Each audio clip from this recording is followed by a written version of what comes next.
ঘুমের ভিতরে মানুষ কথা বলে কেন? আপনি কি দেখেছেন যে আপনার পাশে কিছু কিছু মানুষ ঘুমের মধ্যেও কথা বলে? চিন্তার কিছু কারণ নেই। এটা এক ধরনের স্লিপ ডিসঅর্ডার, যাকে বলা হয় সমনিলোকুই। ঘুমের কোনো পর্যায়ে এটা ঘটে থাকে। মূলত রেম, র্যাপিড আই মুভমেন্ট,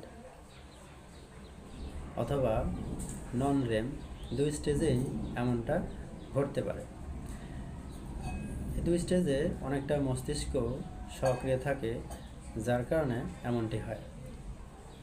অতিরিক্ত স্ট্রেস, ঘুমের সমস্যা, ক্লান্তি, অবসাদ, মানসিক উত্তেজনা, টেনশন, শিশুরে বেড়ে ওঠার সময় এমন হয়ে থাকে। ঘুমের মধ্যে কথা বলা বেশিরভাগই অর্থহীন এবং অস্পষ্ট হয়। তবে ভয় পাবেন না, এটা খুবই সাধারণ এবং বিজ্ঞানের বিপজ্জনক নয়। তবে ঘন ঘন যদি এমনটি হয় তাহলে ডাক্তারের পরামর্শ নিলে ভালো হয়। তাই বন্ধুদের আজই জানাই দিন এই সমস্ত তথ্যগুলো।